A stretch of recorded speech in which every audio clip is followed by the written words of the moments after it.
Salut à tous. Avant de vous laisser écouter ce nouvel épisode de Vue du banc, petit message pour vous rappeler que si vous voulez une expérience complète et vivre l'Euro comme nous allons le vivre, avec à la fois de l'audio mais aussi de l'écrit et nos articles, il faut s'abonner à coparena.com. Coparena, l'application qui vous sert le football en profondeur. Vous y retrouverez nos analyses et d'autres articles en tout genre sur la compétition. C'est disponible sur l'Apple Store ou le Play Store ou sur coparena.com. Pour vous inscrire, c'est très simple, rendez-vous sur le site coparena.com/inscription. Et si vous voulez profiter d'un mois gratuit au moment de l'inscription, n'oubliez pas d'entrer le code promotionnel COPAVDB EURO, COPAVDBEURO. Et vous aurez droit à votre premier mois gratuit pour découvrir tous nos contenus, à la fois écrits et audio. On espère vous retrouver là-bas aussi. En attendant, bonne émission. Vue du banc, le podcast pour comprendre le jeu, vous est présenté par PMU.fr. Salut à toutes et à tous et bienvenue dans le 5e épisode de la saison 8 de Vue du banc, épisode à chaud enregistré après la 3e journée de cet Euro 2020 disputé en 2021 avec 3 matchs au programme, Angleterre-Croatie, Autriche-Macédoine du Nord et Pays-Bas-Ukraine. Avec moi, toujours les deux mêmes, et là-dessus il n'y a pas de grands changements. Florent Tonuti, salut Florent. Salut Christophe. Et Raphaël Cosmidis de son nom complet, salut Raphaël. Salut Christophe Kuchli. Alors, messieurs, on va faire comme hier. On va faire ça du match le plus récent au match le plus ancien. Le match le plus récent, et apparemment de ce que vous m'aviez dit, le plus intéressant, moi j'étais en train de mettre en page la Voix des Sports du lendemain, donc j'ai suivi ça, mais seulement d'un œil. C'était Pays-Bas-Ukraine, victoire 3-2 des Pays-Bas. Alors 2-0 au départ, but de Wijnaldum et Wout-Weghorst, ensuite but de Yarmolenko et Yaremchuk pour revenir à 2 partout, et finalement c'est Dumfries qui marque le 3-2 côté néerlandais. Raphaël, est-ce que c'était effectivement, comme j'ai cru deviner, le match le plus intéressant des 3 du jour, voire depuis le début de la compétition ? Le plus intéressant, ça dépendra de la définition que tu as d'intéressant, mais le plus amusant, je pense, je sais pas si Flo sera d'accord, le plus fun, à la fois en termes de scénario et de style de jeu, parce qu'il y a eu du rythme, il y a eu du mouvement. Alors je te laisserai après détailler les compos, les systèmes des deux équipes, mais disons qu'il y a une équipe qui a pris le contrôle du jeu mais qui l'a beaucoup ouvert, ce sont les Pays-Bas, qui se sont mis assez souvent en danger dans ce qu'ils faisaient avec le ballon et à la perte, et même après, comme le précisera aussi Flo. Mais plutôt sympa, avec des joueurs en plus qui ont sorti des bons, voire des gros matchs, notamment à travers leur qualité technique, d'ailleurs dans les deux équipes. Donc ouais, non, un vrai beau match de qualité, avec pas mal de tirs des deux côtés, avec des équipes qui ont existé dans les deux sens du jeu, dans les deux parties de terrain. Donc au-delà du rythme, du mouvement, c'était équilibré aussi, et c'est vrai que depuis le début de la compétition, on a eu pas mal de matchs à sens unique en termes de contrôle du jeu et d'occasion. Là, c'était un petit peu plus équilibré, notamment à travers la deuxième période de l'Ukraine. Alors, je vais donner les compos avec les systèmes que me donne Soccerway. Vous me corrigerez au besoin. Côté néerlandais, 3 défenseurs, Timber, De Vrij, Blind. Au milieu de terrain, alors je pars de droite à gauche en commençant par le piston Dumfries, au milieu ensuite De Roon, Wijnaldum, De Jong et Van Aanholt sur l'autre côté, et Weghorst, Depay devant. Côté ukrainien, je vais essayer de pas trop martyriser le nom de ces pauvres joueurs. Bouchan dans les buts, Karavayev à droite, Zabarny et Matvienko dans l'axe et Mykolenko à gauche. Milieu à 3, Maïnovski, Sidorchuk, Zinchenko. Là, bon, ce sont des joueurs qui sont un peu plus connus pour ma part. Et devant, Yarmolenko, Yaremchuk et Zubkov. Florent, est-ce que les compos d'équipe, déjà, c'est globalement ça, c'est-à-dire une espèce de 3-5-2 côté néerlandais et 4-3-3 côté ukrainien ? Ouais, c'est ça. Pour préciser l'articulation du milieu, côté néerlandais, c'était plus un 3-4-1-2 même, avec un Wijnaldum qui a joué très haut, qui a quasiment joué 10, quasiment joué attaquant, puisqu'il était très souvent dans les derniers mètres et collé à la défense ukrainienne pour offrir des solutions très avancées. Ce qui d'ailleurs n'était pas sans créer de possibles déséquilibres ensuite à la perte de balles et permettre les sorties de balles ukrainiennes. Mais bon, c'était un parti pris assez évident, je pense, des Pays-Bas de mettre beaucoup de monde devant, parce que en plus l'Ukraine, on avait pu la tester avec l'équipe de France sur je ne sais plus quel match amical il n'y a pas si longtemps que ça, je crois, où on avait vu une équipe de France, une équipe d'Ukraine plutôt avec un bloc très bas qui cherchait avant tout à à bien défendre et à sortir de temps en temps en piquant en contre. Je crois même qu'ils avaient fait match nul, il me semble, face à l'équipe de France d'ailleurs, sur le plus récent affrontement. Mais ils avaient mangé un 7-1 aussi, normalement. Ouais, ça c'était bien plus tôt quand ils avaient pas mal d'absents. Enfin bref, je vais essayer de retrouver ça après. Mais voilà, on avait une Ukraine qui attendait en effet avec un 4-1-4-1 qui était, voire 4-5-1, qui était bien en place, on va dire, dans sa moitié de terrain. Donc c'est vrai que les Néerlandais ont vraiment mis un maximum de joueurs, un maximum de poids derrière le ballon, enfin devant le ballon plutôt, puisque les latéraux étaient très hauts, Van Aanholt à gauche et surtout Dumfries qui a vraiment pesé à droite. Dumfries a pesé à la finition parce que le jeu penchait à gauche, avec à la fois avec Frenkie de Jong, à la fois avec Memphis Depay, Wijnaldum qui s'ajoutait à tout ça, comme je disais, en jouant plus haut. Et donc voilà, une domination néerlandaise au niveau de la possession. Mais c'est vrai que sur les séquences où l'Ukraine pouvait ressortir et où l'Ukraine pouvait garder le ballon, on voyait aussi toutes les limites, je pense, défensives des Pays-Bas, où on voyait un bloc où tous les joueurs, dans la manière de défendre, ont une orientation très individuelle, et du coup un bloc très très ouvert côté néerlandais. D'ailleurs, comparer les deux blocs suffisait pour comprendre un petit peu les problèmes défensifs des Pays-Bas, et du coup des Ukrainiens qui ont quand même réussi à survivre, même si le gardien les maintient dans le match quand même pas mal en première mi-temps. Raphaël, qu'est-ce que les Ukrainiens ont fait de bien? Qu'est-ce que les Néerlandais ont fait de mal pour que le score puisse évoluer comme ça? Ou est-ce que c'est simplement, comme ça arrive, une équipe qui a été réaliste sur une période donnée, mais pas de meilleures choses pour revenir à 2-2 qu'il y en avait au moment où tu étais mené 2-0? Il y a toujours ce truc de l'avantage qui est pris de l'ouverture du score qui parfois amène des équipes qui dominaient jusque-là à reculer, à laisser un peu plus le ballon.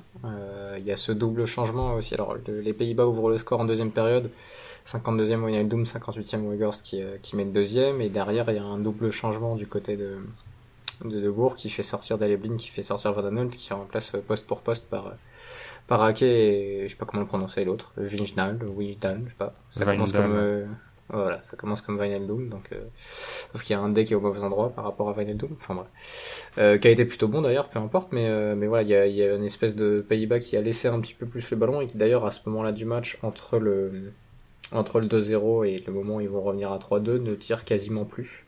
Il y a 3 tirs à 1 pour l'Ukraine sur la période entre le 2-0 et le 2-2. Donc là, c'est un problème qu'on avait déjà vu lors de... Qu'est-ce qu'on avait vu? Une équipe qui avait fait pareil, c'était la Suisse. Suisse-Pays de Galles, ouais. Ouais, qui avait fait un peu pareil, alors qu'elle était plus forte collectivement. Mais au-delà de ça, avant même que l'Ukraine ne revienne au score, on avait quand même vu certains déséquilibres côté néerlandais. Je me rappelle à la perte d'un moment où je crois que c'est De Roon qui rattrape au dernier moment. Alors il y a encore des défenseurs, mais il est tout seul dans un espace assez grand pour rattraper une contre-attaque ukrainienne qui est partie. Il y en a une autre à un moment où ils font Diago d'un côté à l'autre du terrain, où les Ukrainiens sont en 3 contre 3 et il y a un centre qui est pas bon. Disons que le positionnement des Néerlandais avec ballon les rendait vulnérables et parfois fébriles à la perte de balle. Et tu peux imaginer que ces séquences-là auraient été mieux gérées et plus solides si De Ligt et Van Dijk avaient été là. Puisque avec eux, pour couper ça aurait sans doute été plus simple qu'avec Blind et Timber, qui t'apportent énormément avec ballon, parce que Timber, d'ailleurs, on pourra en reparler, mais parfois s'insérait au milieu et avait autant de qualité technique que n'importe quel milieu. C'est d'ailleurs assez impressionnant de voir ces prises de balle pour un mec qui est habitué à jouer central. Prise de balle sous pression, dos au jeu, alors que c'est une position qu'on connaît jamais normalement quand on est défenseur central. Mais par contre, ouais, quand il faut aller rattraper des Yarmolenko, des Yaremchuk, des Malinowski qui pouvaient s'insérer, mais Zinchenko qui pouvait suivre, l'organisation néerlandaise faisait qu'à la perte, t'étais pas toujours positionné pour presser en avançant, et t'étais forcé de défendre un peu en reculant, et ça les a mis en difficulté. Florent, tu le places où le curseur entre les bonnes choses faites du côté néerlandais et le fait que finalement il y ait une prise de risque inhérente à tout ça qui t'expose? C'est-à-dire que, en fait, mais c'est encore une fois, j'ai suivi le match d'un œil très extérieur, j'ai surtout vu la fin de match.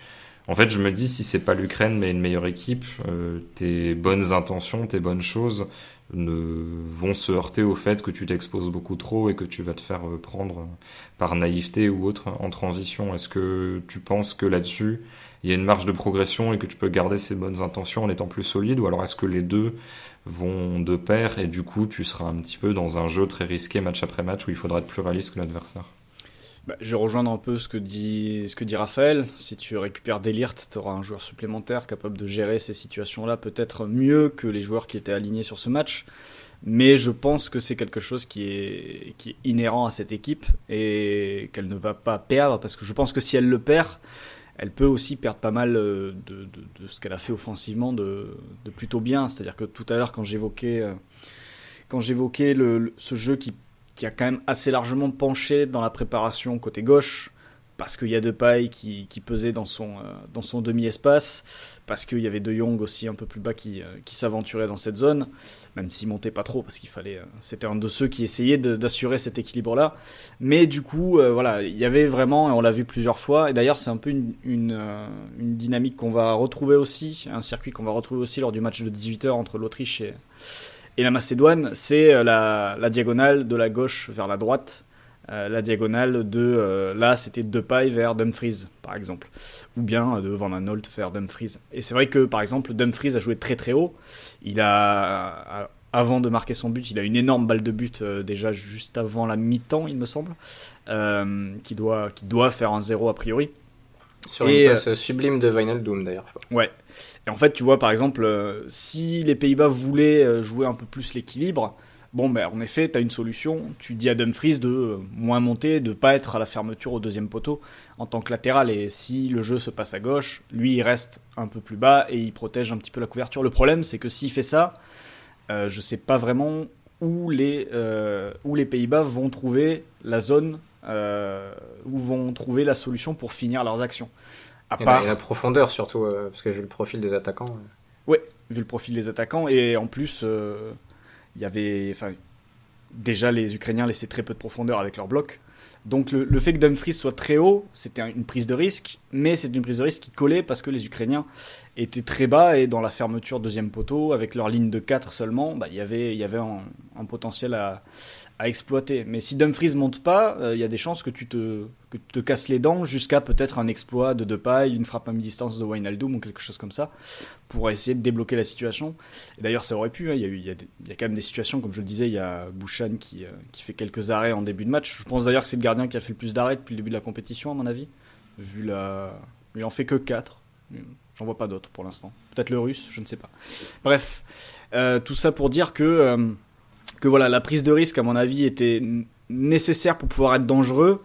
Mais moi, ce qui m'a plus gêné, c'est même pas qu'il y ait cette histoire de déséquilibre à la perte, qui est en effet, face à une meilleure équipe, ou en tout cas une équipe capable de ressortir plus fort et plus vite en transition, ça aurait sans doute fait d'autres occasions. Moi, ce qui m'a vraiment gêné, c'est sur leur temps où ils laissent un petit peu le ballon aux Ukrainiens, leur manière de défendre à ce moment-là. Là, j'ai trouvé ça très gênant et très inquiétant pour la suite, parce que une équipe qui serait capable, je pense, de faire du 50-50 en possession avec les Pays-Bas, je pense qu'elle gagne à la fin, et peut-être largement, vu la manière dont ça a défendu sur ce match. Du coup, Raphaël, comment est-ce que les Pays-Bas défendent sans ballon ? Est-ce que c'est... Enfin voilà, par exemple, l'animation, est-ce que ça défend à 5 ? Est-ce que ça essaye d'aller un peu chercher ? Est-ce que Timber sait bien défendre ou pas ? Je suis pas sûr. Alors que j'ai en même temps sur la vidéo les images de Flo en retard mais en accéléré, c'est très très perturbant. Il y a eu séparation de flux et ça me perturbe beaucoup. Non, mais comment ils défendent, c'est une bonne question. Je pense, j'avais pas l'impression qu'ils avaient des plans très très clairs sur ce qui se passait une fois que leur pressing à la perte était éliminé. Et ça, c'est un vrai problème. Je suis pas sûr que Timber non plus soit fait pour défendre sur des attaquants qui vont aller chercher en 1 contre 1. Donc je laisserai peut-être plus Flo répondre là-dessus s'il a des idées, mais c'est vrai que... Mais déjà, moi, c'est vraiment les séquences de pressing à la perte qui m'ont gêné, parce que tu sentais que, même sur les récupérations qui étaient réussies, qui s'étaient pas réussies parce que collectivement t'arrivais à enfermer un adversaire, ou parce que t'étais en 3 contre 1, parce que t'avais un défenseur qui était sorti avant, qui avait anticipé. C'était vraiment parfois des pressings à la perte en reculant. Et ça, c'est une chose qui est un peu troublante et qui peut te pénaliser sur la suite. Surtout que, après, derrière, à la perte de balle, est-ce que t'as des mecs qui vont être capables de rattraper des attaquants ? Est-ce que Blind et Timber vont être capables de rattraper des attaquants ? Un doute là-dessus. Est-ce que De Vrij va être capable aussi de les couvrir ? C'est plus ça qui m'embête, mais du coup, je sais pas comment cette équipe non plus défend si elle est en bloc médian. Parce que t'as pas non plus des premières lignes hyper agressives. T'as certains joueurs qui sont dans une manière de défendre différente les uns des autres. De Roon, Wijnaldum, De Jong sont pas forcément des joueurs faits pour défendre de la même façon. Même chose pour Depay et Weghorst qui correspondent pas totalement. Donc il y a une question là-dessus que Flo saura peut-être mieux résoudre que moi. Mais d'ailleurs, Flo, corollaire de ce que dit Raphaël, est-ce que tous ces joueurs-là parlent le même football? Parce que c'est quand même une caractéristique un petit peu historique des Pays-Bas, c'est que souvent, alors pas tout le temps, mais tu as souvent l'influence Ajax, et de manière générale, la formation néerlandaise fait que, même si tu sors d'un autre club, souvent, tu as quand même une façon de faire qui est à peu près la même pour tout le monde. Donc du coup, tous les joueurs ont à peu près les mêmes codes. Là, alors certains, je les connais un petit peu moins, mais est-ce que par exemple Van Aanholt, Weghorst et Wijnaldum ont les mêmes approches, ont les mêmes attitudes? Est-ce que les combinaisons, tout est naturel, ou est-ce qu'il va falloir un peu forcer? Parce que là, clairement, je vois le 11, je me dis qu'il y a quand même 2-3 mecs qui sont pas forcément au niveau d'une équipe qui voudrait prétendre à gagner le titre. Alors sur les 3 que tu as cités, c'est vrai que Van Aanholt et Weghorst étaient un peu déconnectés du reste, j'ai trouvé. Après bon, Weghorst, c'est un petit peu son profil aussi. J'ai pas l'impression, Christophe, que ce soit un mec qui participe beaucoup au jeu quand il est à Wolfsburg. Ouais, c'est plus un pivot en bout de chaîne. Voilà. Bah, là, il a été pivot en bout de chaîne et on l'a pas trop vu participer. Wijnaldum, c'était pas vraiment problématique. Enfin, je trouvais qu'il a fait un très bon match dans un registre beaucoup plus avancé, dans un registre beaucoup plus joueur que ce qu'il fait à Liverpool, où il a un rôle où il s'efface. En gros, tu vois, Wijnaldum ce soir, c'était le 3e attaquant de cette équipe avec Depay et Weghorst.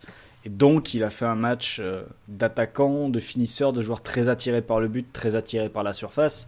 Il met son but en traînant aux 20 mètres après un centre renvoyé par le gardien ukrainien. Et quand à Liverpool, il y en a déjà 3 devant, il y a Firmino, Salah et Mané, donc il est dans un registre différent. Et d'ailleurs, le registre de Wijnaldum ce soir, peut-être que les supporters parisiens auront retenu sa performance, parce que tu peux tout à fait imaginer ce joueur-là s'intégrer derrière une paire Neymar-Mbappé dans une animation offensive qui serait sans doute pas inintéressante. Bref, ça c'est un autre sujet. Avec Verratti et Paredes dans les rôles de Doron et De Jong. C'est ça. T'as quelque chose qui s'écrit assez simplement en effet quand tu vois le match de ce soir et que tu penses aux possibles choses à faire à Paris. Mais bon, on savait que Paris signait un joueur capable un petit peu de tout faire et de s'adapter à ce que voudra tenter le coach.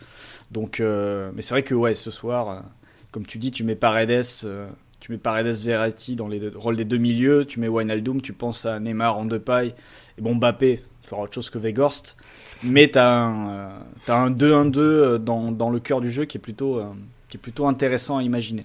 Mais bref, pour revenir sur ce que tu disais, Christophe, en fait, il y a vraiment avec le ballon, alors forcément il y a toujours des choses à améliorer, mais j'ai trouvé ça très plaisant, ce qu'ont fait les Néerlandais. Maintenant la vraie problématique, oui, c'est sans le ballon, où là par contre ça parle peut-être pas le même football en effet, parce que Depay c'est pas un mec qui presse beaucoup, Weghorst j'ai pas l'impression que c'est un joueur très mobile, au milieu de terrain je pense que les trois sont capables quand même de défendre en avançant s'il faut, mais c'est vrai que ouais, sur ce registre là, sur ce point là de la phase défensive, parce qu'en fait ils ont une manière de défendre, comme je disais, c'est une orientation très individuelle. Donc c'est-à-dire on se remet en bloc, mais ensuite le positionnement, on réfléchit pas trop aux distances entre nous, on va plutôt faire la distance par rapport à l'adversaire pour être prêt à sortir dessus. Le problème c'est que si tu t'orientes par rapport à l'adversaire mais que tu sors pas sur lui, mais que t'avances pas dès que la balle arrive, tu vas te faire ouvrir, parce que y a des lignes de passe qui vont s'ouvrir, notamment de la défense directement vers l'attaque, parce que c'était le remake un petit peu parfois du magnifique Italie-Belgique 2016, où les Italiens avaient trouvé des lignes de passe de la première à la dernière minute, en partant de leurs défenseurs centraux pour toucher directement les attaquants, alors que les milieux belges étaient en individuel, entre guillemets, sur les milieux adverses, et du coup il y avait beaucoup d'espace. C'est ce qui s'était passé, je sais pas si vous vous rappelez du match pour l'Atalanta, quand ils avaient pris 5-0 contre Liverpool, où vu qu'ils étaient vraiment en individuel, dès qu'il y avait un mec qui arrivait à remettre en une touche ou à éliminer son adversaire sur la prise de balle, derrière il y avait beaucoup d'espace, tu fais des appels croisés, ça s'ouvre aussi. Et bon, après De Roon s'est bien senti, je pense, dans ce rôle-là, parce que du coup il reprend un peu le même schéma. Mais du coup, mais je sais pas si pour des défenseurs de ce niveau-là, est-ce qu'ils vont être capables pareil de défendre en avançant, Blind, De Vrij, Timber. Timber oui, les deux autres je sais pas. Mais du coup, pour compléter, il y a un joueur ukrainien qui a particulièrement brillé, moi que j'ai beaucoup aimé, c'est Yaremchuk, l'avant-centre, qui réalise quand même 35 passes dans le match, ce qui est beaucoup pour un avant-centre. Surtout avec 40% de possession. Et qui touche 50 ballons aussi, ce qui est beaucoup pour un attaquant. Et c'est la classique, c'est-à-dire qu'à partir du moment où tu as des milieux, Wijnaldum, De Ron et De Jong, qui sont attirés, qui suivent d'abord ce que font leurs vis-à-vis au milieu, et c'est vrai que c'était un 3 contre 3 au milieu de terrain, avec Sidorchuk, Zinchenko et Malinowski en face. À partir du moment où les milieux néerlandais regardent avant tout les milieux adverses, et pas forcément le passeur, et que le passeur, le défenseur, n'est pas pressé par Depay ou par Weghorst, ou peut avancer tranquillement, et bien forcément, il y a la ligne de passe directe du défenseur vers l'attaquant qui existe. Et vu que Yaremchuk a été très mobile, au moins pendant la première mi-temps, il s'est un petit peu éteint en début de deuxième. Finalement, il est réapparu au meilleur moment pour permettre à Yarmolenko de marquer puis de marquer lui-même.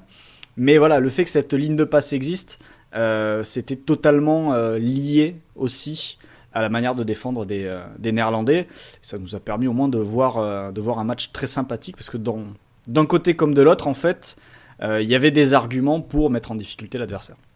Raphaël, ce qui est intéressant, c'est que, alors les Pays-Bas, tu peux dire plein de choses, tu peux parler du système, et le fait que le 3-5-2, 3-4, enfin voilà, que 3-4-1-2, mais en tout cas le concept de défense à 3 aux Pays-Bas, pays historique du 4-3-3, ça passe assez mal. Je crois qu'ils ont même dépêché un avion pour faire passer le message à Debourg, de lui dire de jouer en 4-3-3, mais en gros tu peux parler de la maîtrise du système. Il y a aussi des choses intéressantes sur les rôles, parce que des gens comme Wijnaldum peuvent jouer à plusieurs hauteurs.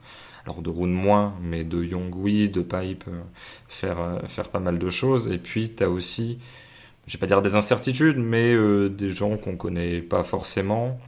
Alors Van Aanholt, c'est juste que je regarde pas trop jouer son club, mais voilà. Mais autant un Timber, je l'ai vu jouer de temps en temps. Si je dis pas de bêtises, c'est lui qui a pris la place de Srurs en club, qui a énormément joué sur la fin de saison, alors que Srurs ne jouait plus trop. Mais qu'on avait vu contre Lille déjà. Ouais, Christophe, absolument. Et du coup, voilà, il y a pas mal d'individualités, donc soit tu sais pas quelle sera l'utilisation, parce qu'un De Jong pourrait limite jouer de défenseur central à numéro 10, et d'autres dont tu sais pas le réel niveau. Quels hommes, avant de redire un petit mot des Ukrainiens, mais tu veux mettre en exergue du côté néerlandais, soit pour des choses positives, soit plus négatives?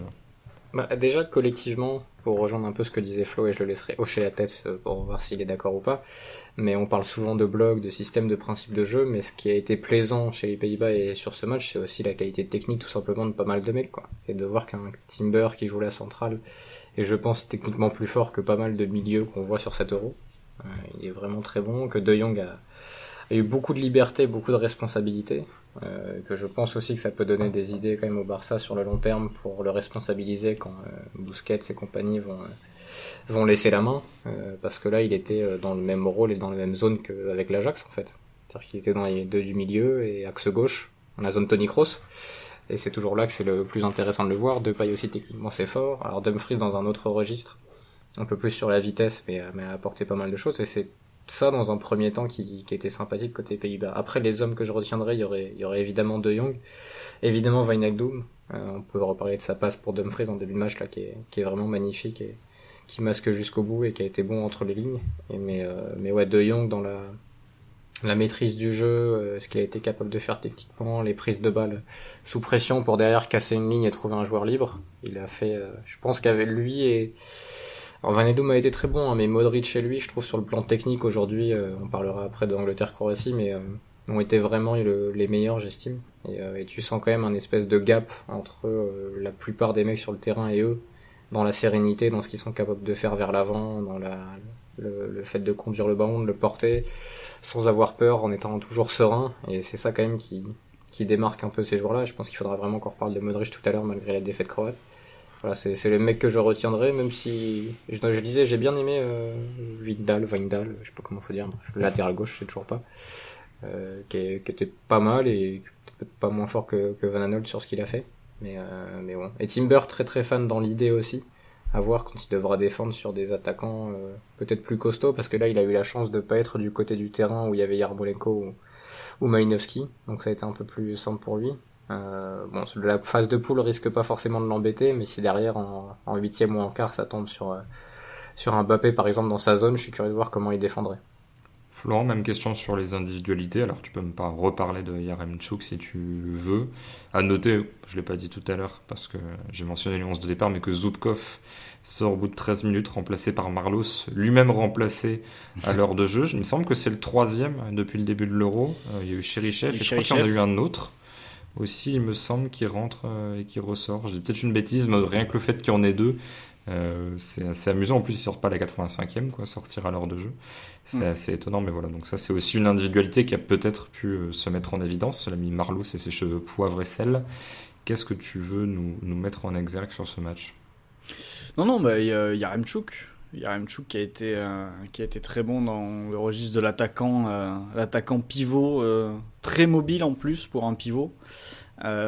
Toujours prêt à faire des appels, bon, surtout en première mi-temps, comme je le disais, ça c'est un petit peu. Du moins, il a fait moins de courses en deuxième mi-temps qu'en première. Très propre dans ses remises, comme je le disais, il fait 35-36 passes sur l'ensemble du match, à 83-85% de réussite, il me semble, ce qui est très très correct vu sa position avancée et le fait que généralement il avait un joueur dans le dos qui arrivait pour lui mettre la pression, et ça permettait aux Ukrainiens de faire vivre le ballon et de le ressortir, parce qu'il était souvent derrière justement le rideau de contre-pressing néerlandais pour offrir une solution. Donc ouais, je retiens sa performance, sachant que derrière en plus il met une passe D et un but par-dessus. Il est récompensé. Déjà en première mi-temps, il avait montré par des petites talonnades et déviations tout en finesse près de la surface néerlandaise, il avait pu mettre failli mettre Yarmolenko en position de tir. Yarmolenko qui s'était fait reprendre à chaque fois sur les deux premières séquences. Donc ouais, très bonne.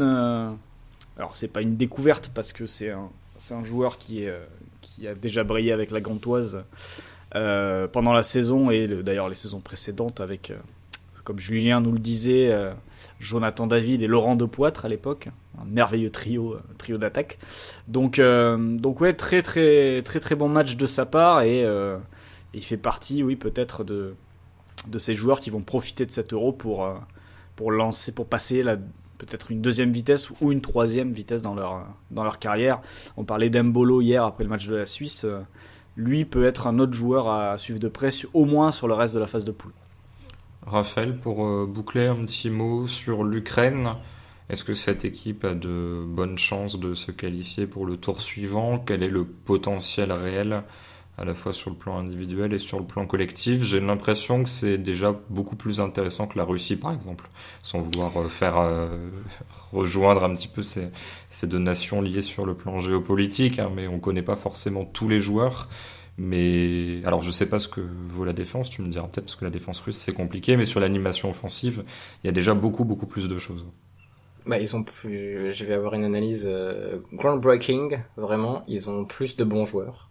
Et ça aide quand même pour être bon au foot, parce que la Russie ne m'a même pas marqué sur ce plan-là à travers un ou deux mecs, mais rien que Malinowski, Zinchenko, Yarmolenko, Yaremchuk, comme Flo l'a dit, plus Marlos qui peut sortir du banc, qui fait pas une entrée marquante. Hein. Après, c'est pareil, Malinowski fait pas un bon match. Hein.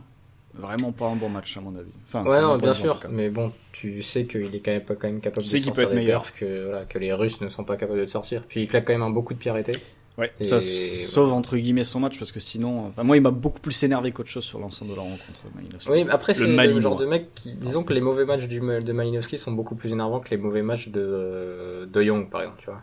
Parce que Malinowski, il est quand même un peu, disons que s'il te met pas en danger depuis 20-25 mètres, parfois il peut être un peu énervant. Et surtout, j'ai l'impression que c'est pas un joueur qui est fait pour une équipe qui a 40% de possession, en fait.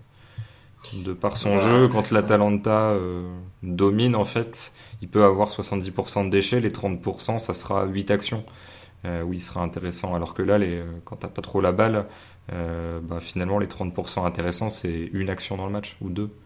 Donc, non, mais c'est vrai que l'Ukraine, quand tu vois le groupe dans lequel ils sont, et on va enchaîner, j'imagine, avec l'autre match de ce groupe-là, mais ouais, ils peuvent être à la bagarre avec la Macédoine du Nord ou l'Autriche, peut-être plus avec la Macédoine du Nord, pour la 3e place qualificative. Et donc, niveau statistique, Zabarny, 18 ans, le central, ressort pas mal, 4 interceptions, 5 dégagements. Donc là-dessus...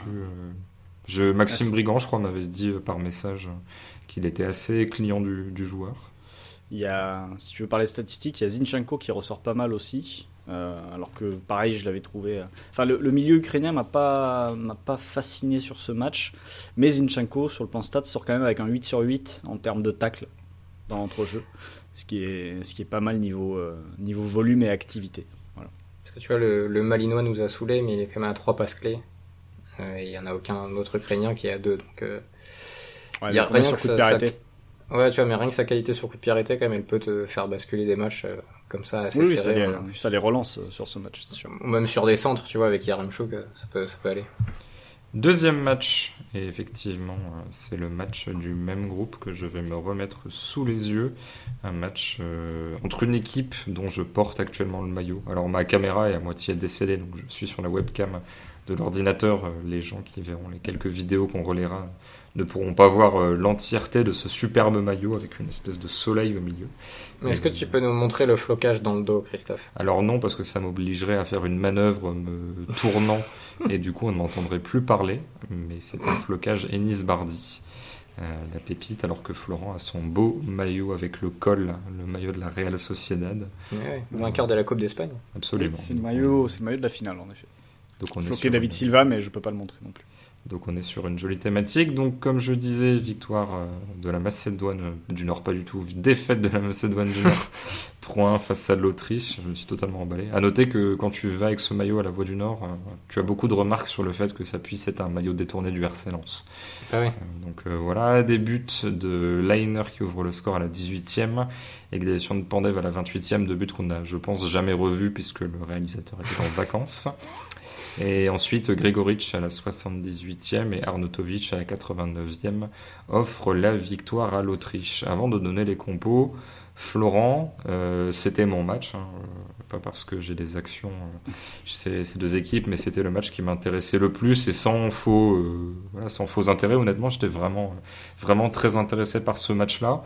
J'étais plutôt satisfait de ce que j'ai vu. Toi qui n'avais aucun intérêt intrinsèque pour ce match, qui regardait mais sans parti pris, sans attente particulière. Est-ce que tu as été, alors je vais pas dire convaincu, mais est-ce que tu as pris du plaisir devant ta télévision ? Oui, j'ai été très intéressé par ce match. En fait, le coup d'envoi et la découverte de l'organisation de l'Autriche a rendu immédiatement le match beaucoup plus intéressant que ce qui était attendu. C'est-à-dire que je crois qu'au niveau de la composition, l'Autriche était annoncée en 4-4-2 avec Alaba milieu gauche, Sabitzer en 10, Baumgartner à droite, Kalajic devant du coup par défaut, Leimer et Schlager au milieu, puis une ligne de 4 derrière, je crois que c'était à peu près ça. Et finalement, dès les premières secondes du match, tu vois que l'Autriche est en 3-3-4 ou quelque chose comme ça à peu près, c'est-à-dire que on avait Alaba qui était libéraux, Hinteregger qui était axe gauche, axe droit on avait Dragovic. Sur les côtés, Leiner était en position de piston droit, Ulmer mais très très haut sur le terrain en position de piston gauche, et ensuite au milieu, Schlager en 6 qui bougeait pas vraiment dans l'axe, Leimer qui était axe droit, Sabitzer qui était axe gauche mais qui pouvait aussi jouer très très haut parfois, et devant Baumgartner et Kalajic qui étaient tous les deux alignés. Et ça, voilà, d'entrée de jeu, tu vois ça, sachant que tu as aussi des flashs de l'Autriche en 2016 qui étaient particulièrement horribles, et tu te dis, au moins, il va y avoir quelque chose à regarder. Et c'est vrai que rien que ça a rendu le match intéressant, sachant que ce qu'ils ont montré après, c'était très perfectible, mais au moins ils ont tenté quelque chose, et ça les rend forcément intéressants. Tu as quasiment donné la compo, juste rajouter que Bachmann était dans les buts. Oui, dans les buts. Ouais. Et côté macédonien, alors là pareil, je vais essayer de pas trop martyriser. En plus avec Soccerway, l'interface c'est pas super pratique pour essayer de lire les noms, parce qu'ils se mordent un peu dessus. Mais Dimitrievski dans les buts, à droite Nikolov, à gauche Alioski en piston, et les défenseurs ils sont 3, Ristovski, Velkovski et Mousliou, on va le prononcer comme ça. Un cran plus haut, Bardi, Ademi, Elmas et Pandev et Trashkovski. Devant Raphaël, je pense que tu n'avais jamais vu jouer la Macédoine du Nord auparavant, et très rarement l'Autriche. Pareil, quelle est ta première impression ? J'ai l'impression de présenter un truc comme si je le regardais chaque semaine, alors que pas du tout.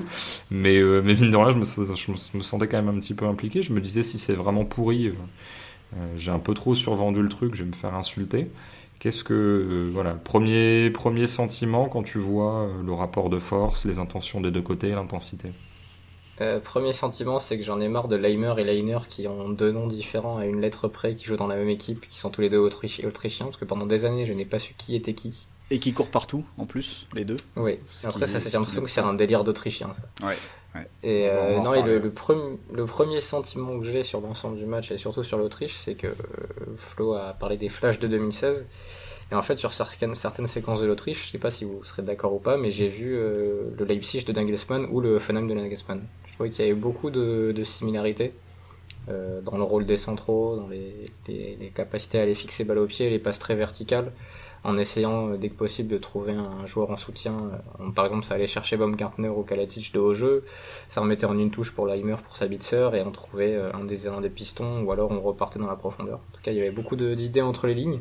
Et c'est ça, je pense, qui a rendu le match aussi sympa.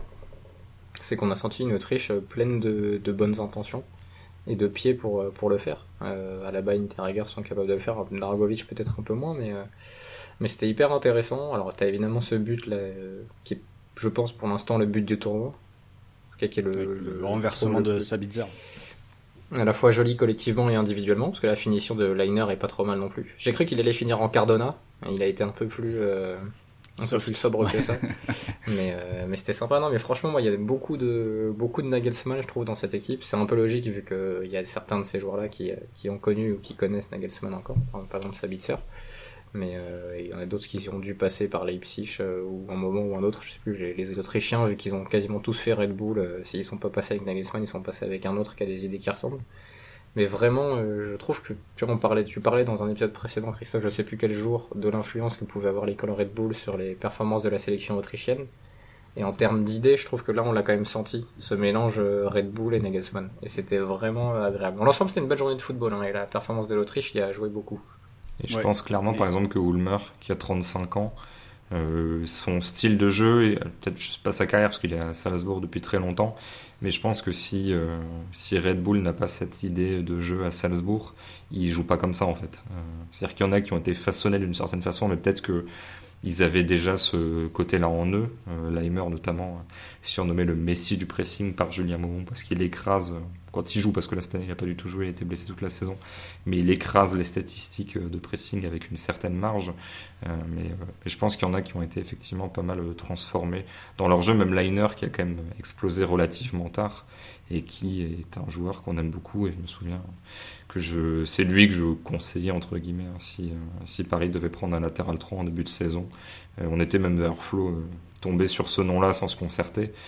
Ouais. Ça aurait pu être intéressant parce que c'est un profil offensif qui sait défendre et qui a un gros volume de jeu. Florent, sans vouloir que tu me fasses forcément l'éloge de la Macédoine du Nord, hein, mais il y a eu quand même beaucoup de matchs depuis le début de la compétition où le petit, même si la notion de petit et de gros est un petit peu plus diluée face à l'Autriche, qui n'est pas une équipe monstrueuse non plus, où le petit refusait un petit peu de jouer, se mettait en bloc, et du coup tu voyais plus l'impuissance du gros à faire des différences qu'autre chose. Est-ce que la Macédoine du Nord a fait un peu plus que tenir son bloc? Moi j'aurais aimé qu'il touche un petit peu plus le ballon, enfin qu'il le conserve un petit peu plus, installer un petit peu plus de phase de possession, mais j'ai plutôt bien aimé le fait qu'il cherche à ressortir, parfois même presque trop, avec l'ami Bardi qui s'amusait à faire des toupies, des conservations parfois un peu trop posées, et 2-3 passes de la ligne défensive où tu te disais bon, tu te fais intercepter, il y a but, donc t'es peut-être pas obligé de faire ça. Mais j'ai trouvé des intentions avec ballon assez justes et assez intéressantes comparées à pas mal Pays de Galles, etc., Turquie, où c'était beaucoup plus compliqué. Disons que leur idée de jeu avec Pandev et Trajkovski devant les obligeait quand même à rester un petit peu au sol, et même à ne pas vraiment balancer des ballons un peu n'importe où, parce que c'est pas forcément le fort des deux hommes, la vitesse, avec surtout Pandev à 38 ans. Donc leur intérêt en effet, et en ça leur milieu de terrain ont pu rappeler les milieux de terrain croates qu'on avait vu quelques minutes plus tôt pour faire le lien d'un match à l'autre. C'est-à-dire qu'ils n'avaient pas peur de se retrouver dans des petits espaces et d'essayer de se sortir eux-mêmes de la pression et de ressortir la balle proprement. Et ça, rien que cet effort-là est intéressant. Après, je pense quand même que s'ils sont dans le match aussi longtemps, c'est quand même bien offert par cette très très belle très très belle boulette du gardien autrichien Bachmann. Parce que c'est vrai que j'ai du mal quand même à les imaginer revenir dans la partie autrement que voilà, sur une bêtise d'un joueur, en coup de pied arrêté ou quelque chose comme ça. Et là c'est vrai que cette erreur en plus c'est la dernière erreur, celle du gardien, mais juste avant c'est même un billard qui met Pandev dans cette position où le gardien est obligé de sortir. Je sais plus, je crois que la balle, il y a un dégagement d'un Autrichien, la balle rebondit sur Sabitzer. Et il y a un Macédonien qui va la jouer. Je crois que c'est ça l'action exactement. Mais c'est vrai que dans l'intention, dans le fait de réagir par rapport à l'Autriche et à son projet de jeu, ce qu'ont tenté de faire les Macédoniens avec leurs moyens, c'était à saluer et ça a aussi rendu le match intéressant. Raphaël, ce qu'a proposé l'Autriche, est-ce que c'est juste un truc qui va nous faire plaisir à nous? Parce que voilà, le système est assez amusant à analyser, il y a de l'intensité, il y a du dépassement de fonction, il y a une volonté d'aller de l'avant, mais dès qu'il y aura un adversaire un peu sérieux, ça va prendre 4-0 et ça restera une jolie histoire comme la Hongrie sur l'Euro 2016, où la phase de poule est très intéressante et puis ensuite tu te fais exploser par la Belgique. Ou est-ce que, à la fois avec le niveau de certaines individualités, parce que quand tu regardes, alors il fait pas que ça, hein, mais la passe d'Alaba sur le but du 2-1 et quand même la spéciale de Bruyne, elle est quand même très sympathique. Il y a des joueurs, voilà, on va pas tous les citer, mais qui sont quand même habitués à jouer le haut de tableau en Bundesliga ou à faire les derniers tours de Ligue Europa avec Salzbourg. Et voilà. Est-ce que ça peut être une équipe surprise ou alors est-ce que ça restera le truc à suivre des tacticos, mais il y a quand même un plafond pas si haut que ça? Alors, je vais te poser une question rhétorique. Est-ce que tu penses que les non-tacticos ont aimé le match de la Turquie? Personne n'a aimé le match de la Turquie. Même les Turcs n'ont pas aimé le match de la Turquie. Tu vois, franchement, je pense que juste tu suis le foot occasionnellement et là tu regardes parce que c'est l'Euro et tu veux te mettre dans l'événement. Ça reste quand même plus sympa de voir une équipe qui essaye de combiner et de faire des actions où 3-4 joueurs sont impliqués dans la même action que la Turquie, où Shakir et Soyuncu ont eu peur du ballon dès qu'il est arrivé à moins de 2 mètres de leur pied. Donc je dirais que ça ne plaira pas qu'à nous, parce que oui, on va peut-être aller un peu plus loin que les occasionnels du foot dans ce qui est bien chez l'Autriche, mais tu te poses devant le match et tu vois ce qu'ils sont en train de faire, tu te dis ah ouais, c'est pas mal, c'est sympa l'Autriche, ça donne des bons matchs, et ils finissent d'ailleurs à moins de tirs que je l'aurais pensé. J'allais dire, ils finissent j'allais finir mon argument, ma démonstration avec 22 tirs, 10 tirs. Bon, ça c'est assez décevant. Mais en tout cas, beaucoup d'idées, et ça, peut-être même si tu le formalises pas ou tu le fais transformer pas en analyse consciente, tu le sens quand tu regardes un match, et ça s'est vite senti. Je pense que tout de suite, quand on a regardé le match, on s'est tous dit c'est plutôt sympa, là il y a un truc qui se passe du côté de l'Autriche. Donc bon, je pense que ça restera même pour les gens qui sont pas dans la tactique, de se dire bon, je vais regarder quel match aujourd'hui, tiens, à 18h il y a l'Autriche qui joue contre les Pays-Bas, vu ce qu'ils ont fait au premier, ça peut être très sympa. Et d'ailleurs, le Autriche-Pays-Bas, du coup, m'intrigue beaucoup. Oui. Parce qu'en termes de système, faudra voir aussi comment ça va se passer. Qui va sortir sur qui? Est-ce que Wijnaldum va sortir sur les centraux avec les autres? Enfin bref, il y a plein de questions à se poser. Comment ça va se passer pour les pistons?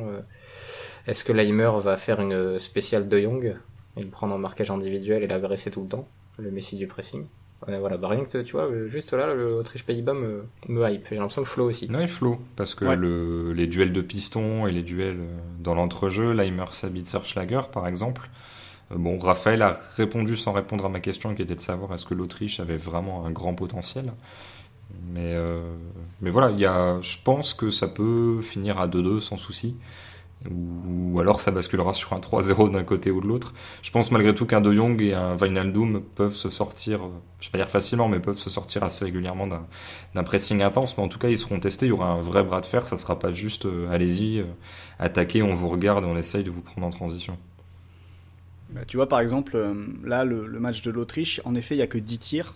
Par contre, l'Autriche, et là ça rejoint encore une fois ce que Raphaël disait tout à l'heure sur le rapport au Leipzig de Nagelsmann, il n'y a que 10 tirs, mais tu finis à 2,53 en expected goals.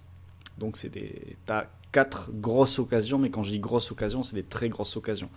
Arnautovic, à la fin, c'est 51% de chance de marquer. Lainer, c'est 55% sur son but. Grigoric est à 59% sur son but, sur la passe d'Alaba. Et le dernier, c'est 60% pour Kaladzic, et je crois que c'est sur un service de Sabitzer à la 22e.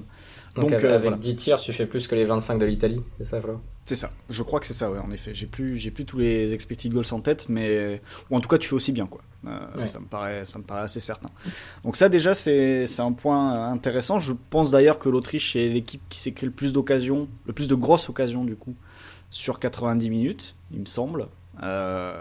Et puis c'est des occasions qu'ils ne doivent qu'à eux-mêmes en plus. C'est leur manière de jouer qui leur a offert ces occasions. Il n'y a pas vraiment eu de cadeau adverse, à part peut-être celle d'Arnautovic à la fin. Avec il y a une belle célébration bien animée de la part de l'ami Arnautovic, oui, qui lui et Alioski, ils sont jamais calmes sur un terrain, c'est quand même... Très énervé. Mais pour rester sur la projection et le possible match sympathique face aux Pays-Bas, c'est vrai que bon, quand tu vois leur système, tu vois en effet où est-ce que ça peut merder. C'est que quand t'as Lainer qui est très haut sur son côté, quand t'as Ulmer qui est très haut aussi à gauche, que t'as une défense centrale avec Interreger et Dragovic qui sont pas les joueurs les plus rapides de la planète, tu dis que en transition ça peut être compliqué. En revanche, t'as quand même des mecs sur les transitions défensives à la perte de balle, c'est-à-dire ça va peut-être créer un 3 contre 2 entre tes 3 centraux et les 2 attaquants adverses si la balle ressort vite. Par contre, juste derrière, t'as Schlager, t'as Lainer qui peut revenir aussi depuis son côté. T'as donc Schlager, Leimer et Sabitzer qui vont aussi revenir comme des bolides sur la transition défensive. Et ça, c'est un point qui peut être très intéressant pour l'Autriche dans un match comme face aux Pays-Bas qui pourrait en effet être assez ouvert et offrir des situations en contre-attaque pour les Néerlandais, même si aussi ils auront sans doute des arguments pour disputer la balle, vu qu'ils ont des joueurs capables de résister à la pression. Mais le fait d'avoir ces 3 mecs-là au milieu de terrain, qui courent partout sur les transitions, et d'ailleurs en fin de match, quand à la 91e minute, que le score est fait, qu'il y a 3-1 pour l'Autriche, que Leimer fait une projection de 40 mètres pour essayer d'aller mettre le 4e, avec un appel de balle assez impressionnant. C'est le genre d'appel, je crois que c'est le seul joueur depuis le début de l'Euro qui à la 91e fait un tel appel. Il n'a pas joué de la saison, mais je pense qu'il a quelques courses à revendre. Et ça, tu vois, cette dimension physique, cette dimension endurante, qu'on connaît d'ailleurs des équipes Red Bull et des équipes de Nagelsmann, et des joueurs que j'ai cités à l'instant, c'est aussi quelque chose qui peut être important dès le prochain match, mais peut-être aussi quand tu vas avancer dans le tournoi, dans les tours suivants. Donc j'ai pas envie de m'enflammer, d'en faire une surprise, etc. Mais disons que ce qu'ils ont montré là, avec en plus le fait que leur 3-3-4 est aujourd'hui, à mon sens, encore pas mal perfectible, c'est-à-dire qu'il y avait des situations à gauche où ça se marchait un peu dessus, c'était pas forcément très clair. Les 2 attaquants qui sont rentrés m'ont semblé avoir beaucoup plus d'impact que les 2 qui étaient présents au coup d'envoi, même si Baumgartner faisait aussi un gros travail sur le plan défensif et du pressing. Donc j'imagine peut-être que Baumgartner sera associé à un des 2 entrants sur le deuxième match, par exemple. T'as ce côté Alaba qui peut changer aussi la gueule de l'équipe, parce que en première mi-temps, je pense que le choix d'Alaba en défenseur central axial, c'était pour avoir le mec, je pense, le plus rapide pour couvrir s'il y a une situation d'urgence. C'est Alaba qui va couvrir la profondeur et qui va couvrir le dos de Interreger et Dragovic. Je pense que c'était ça le choix de départ. Et puis quand il a vu en deuxième mi-temps qu'il fallait débloquer un petit peu la situation, Alaba et Interreger ont permuté sur plusieurs séquences. Et le but est venu d'une montée d'Alaba en tant que central gauche qui met son centre parfait pour Grigoric. Donc voilà, tu as aussi ce petit facteur X qui peut leur permettre de, sans changer beaucoup de choses, d'avoir vraiment un plus au niveau de l'attaque. Et en plus, ces circuits, on crée de l'espace pour Sabitzer pour qu'il envoie ses centres au deuxième poteau. Ça a été répété plusieurs fois et ça a amené des situations dangereuses.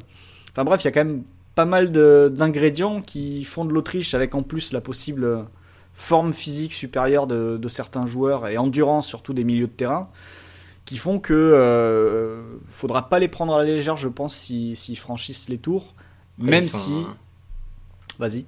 Non, mais j'ai envie de dire, ils sont déjà quasiment qualifiés. Parce que Oui. 3 buts marqués, plus 2 déjà après ton premier match. T'as de bonnes chances de faire meilleur 3 dans les 4 meilleurs troisièmes, tu vois. Ouais. Après, on verra ce qui se passe face aux Pays-Bas, parce que c'est vrai que leur système peut aussi exploser sur un adversaire qui serait très bon en transition. Maintenant, comme je disais, pour être bon en transition, il faut réussir à sortir sous pression. Pourquoi pas les Pays-Bas. Mais après, il faut réussir à exploser plus vite que le repli des joueurs que j'ai cités, des Schlager, des Leimer, des Leiner, des Sabitzer. Et c'est là que, pour pas mal d'équipes, ça peut devenir un problème et ça peut limiter le fait d'avoir de vraies situations d'égalité numérique, voire de supériorité numérique face à Interreger et Dragovic. Raphaël Youssef Besbes nous avait tweeté, tu as dû recevoir la mention, j'attends le débrief de Christophe et Raphaël pour décortiquer la prestation de Sa Majesté Enis Bardi. Alors peut-être que je n'ai rien à dire sur Enis Bardi, mais est-ce qu'il y a certaines individualités, alors je vais pas te forcer à parler des Macédoniens, mais on parle surtout des Autrichiens depuis tout à l'heure, soit un Autrichien qu'on n'a pas trop mentionné, soit un Macédonien du Nord que tu voudrais saluer ou alors critiquer, si jamais tu n'es pas content. Non, mais je trouve qu'on n'a pas tellement vu Enis Bardi. C'est pas lui qui m'a le plus marqué parmi les milieux macédoniens. J'ai plus Elmas qui m'a plu sur certaines séquences où il a réussi à sortir de la pression. Alors qu'ils étaient souvent pressés. D'ailleurs, je suis en train de voir les stats de voir qu'il a réussi 94% de ses passes. Ça me paraît énorme vu le poste qu'il a occupé. Alors peut-être qu'il en a fait 2, je suis en train de vérifier, mais il me semble pas. Il a quand même touché 45 ballons. Et il a réalisé Elmas 31 passes. Alors c'était pas forcément des passes qui cassaient beaucoup de choses, mais ça voulait dire déjà qu'il arrivait à sortir de la pression. Et je connaissais pas tellement le joueur, tu vois. Donc autant Bardi tu m'en parles une fois par semaine, donc je sais ce que ça vaut. Autant Elmas du côté de Naples, on le voit pas beaucoup quoi. 700 minutes de jeu en Serie A cette saison. Et record d'entrée en jeu. Alors j'ai mis la stat oui. dans un banquet. Si je dis pas de bêtises, alors je vais me gourer à peu de choses près. Mais je crois qu'il a 2 buts sur genre 34 apparitions, dont 30 entrées en jeu. Et ses buts, c'est sur l'une de ses titularisations et sur une entrée en jeu au bout de 20 minutes parce qu'il y a une blessure. Donc c'est-à-dire que c'est pas du tout un super sub, mais c'est lui qui a le record d'entrée en jeu dans les 5 grands championnats. Ouais, je l'ai trouvé plutôt bon, plutôt fin techniquement, capable de sortir de la densité. Donc je suis curieux de voir ce qu'il va donner sur un match contre l'Ukraine, par exemple, où la Macédoine aura peut-être un peu plus le ballon. Voilà, c'est lui qui m'a plu si je devais citer une individualité, et bien sûr l'ami chauve Pandev, parce qu'il en fait un peu partie de la même confrérie tous, donc avec sa grosse calvasse qui est encore là. Je sais même plus quel âge a Pandev. Je crois qu'il a 37 et qu'il va sur 38 ou qu'il vient d'avoir 38. Pour son but quoi, c'était sympa de le voir marquer, sachant que c'est le mec qui symbolise la sélection depuis maintenant très longtemps, et pour ce pays c'est un énorme accomplissement d'être là. Mais sinon, non, il n'y a pas tellement de joueurs qui m'ont marqué. Juste préciser, si je ne m'abuse, que c'est un match où les 2 gardiens font une erreur individuelle. Et j'ai l'impression qu'on a une erreur individuelle de gardien au moins une fois par match depuis le début de la compète. Il y en a eu... Alors, c'est erreur individuelle selon WhoScored. Donc après, ça dépend de ce que tu considères une erreur individuelle. Mais je crois que le but qu'encaisse l'Ukraine, le 3e, il considère aussi que c'est une erreur individuelle. Et ça peut s'entendre. C'est légèrement dur, mais ça doit sortir d'arrêt. Il y avait une question de Grumin qui nous disait est-ce qu'on a déjà eu une compétition avec des gardiens aussi claqués? J'ai l'impression que le niveau à ce poste est catastrophique sur les premiers matchs. Et c'est vrai que même un Schmeichel est un bon gardien, voire très bon gardien. Mais il coûte aussi le but danois. Il y a des relances de gardiens bizarres. L'Ukraine, c'est peut-être le ballon renvoyé dans les pieds de Wijnaldum. Ah je oui, sais peut-être. pas, c'est peut-être celui-là qui est considéré comme une... Ouais, c'est ça. Après, elle est dure parce qu'il doit essayer d'aller le chercher, quoi. Je suis plus embêté par sa non-intervention sur le 3e où il est assez lent que sur ça. Ouais. Oui, non, mais juste préciser ça, mais sinon, Elmas a été le Macédonien du match pour moi. Et donc, je donne les chiffres du coup. 33 apparitions, 3 titularisations, 30 entrées en jeu. Et effectivement, il marque 2 buts. L'un sur l'une de ces 3 titularisations et donc l'autre sur une entrée en jeu au bout de 22 minutes à la place d'Insigne. Comme quoi, faut vraiment aimer le fait de le faire entrer en jeu parce qu'il fait ses stats quand il débute. Moi, j'avoue que le match de Bardi, pour quelqu'un qui revient du Covid, m'a pas spécialement déçu. Il a un peu trop gardé le ballon, j'ai trouvé. Mais il me semble que c'est lui qui fait à un moment une passe en profondeur qui offre un face-à-face. Et bon, il a juste manqué les coups francs, quoi. C'est-à-dire que j'aurais aimé le voir sur un coup franc à 20 mètres, parce que c'est quand même l'un des meilleurs tireurs du monde. juste pour au moins avoir cette petite montée en tension de savoir s'il allait mettre une lucarne ou pas. Mais on le reverra sur le prochain match avec en plus un peu plus de foncier a priori, puisque là il était même incertain en raison d'une condition physique un petit peu limitée. Dernier match qu'on évoque, Angleterre-Croatie, victoire 1-0 de l'Angleterre à Wembley, but de Raheem Sterling à la 57e sur une passe de Calvin Phillips. Florent, c'était un match qui était assez attendu au niveau des affiches, c'est-à-dire que si tu prends le pédigré des deux équipes, et ne serait-ce que le fait qu'elle se soit jouée sur la demi-finale de la dernière Coupe du Monde, c'était l'une des affiches hors groupe de la France. Est-ce que tu as trouvé ça bien ? Moi, je t'avoue que si je découvre le foot, j'arrive d'une autre planète, je vois la Croatie jouer, j'ai pas l'impression que c'est une équipe qui a un si grand passé que ça, quoi. Je me dis, bon, c'est correct, mais honnêtement, il y a eu des temps faibles, assez faibles, et ça, pour moi, ça a pas mal conditionné mon rapport au match, c'est-à-dire que j'avais du mal à jauger la performance anglaise à partir du moment où l'adversaire m'a autant déçu. Oui, c'était très compliqué. Avec un peu de réussite, t'as presque l'impression que le match est bouclé à la 5e minute et qu'il ne serait rien passé pendant 85 minutes. Si Foden met sa frappe croisée qui finit sur le poteau. Sur en plus une action très bizarre parce que ça part d'une touche, quoi, où tout le terrain s'ouvre à Sterling avec juste une fausse piste et c'est terminé. Mais il y avait plein de touches intéressantes par contre chez les Anglais. Hein. Ouais, beaucoup de mouvements. Ils avaient pas mal de mouvements, de feintes, parce qu'il y a Sterling à un moment qui fait semblant de même pas regarder le ballon et finalement le ballon lui arrive. Enfin, il y avait plein de choses sur tous les coups de pied arrêtés, et y compris les touches, que je pense considérer comme des coups de main arrêtés, on va dire, des lancers arrêtés. Il y avait pas mal de choses. J'ai l'impression que ça a été... Mais comme en 2018 où ils avaient beaucoup bossé là-dessus d'ailleurs. Mais c'est vrai que la Croatie, en fait... alors il y a eu ce temps faible au début de match qui était absolument catastrophique, où dans les tentatives de sortie de balle, on voyait qu'ils essayaient de sortir le ballon, mais il y avait toujours une erreur technique, notamment Brozovic qui était en dessous de tout, j'ai l'impression, sur l'ensemble du match. Mais surtout, en fait, c'est après, une fois que les Anglais ont un petit peu calmé le jeu, genre à partir de la 20-25e minute, le pressing s'est fait moins intense et du coup les Croates ont pu avoir la balle. En fait, on est vite arrivé à un moment où... Et j'oublie aussi le fait que les Croates, sur la ligne défensive, étaient incapables de gérer un long ballon. Donc, pour ajouter aux difficultés, c'était quand même très compliqué, surtout quand tu as un bloc médian. Si tu es incapable de gérer un long ballon, c'est difficile.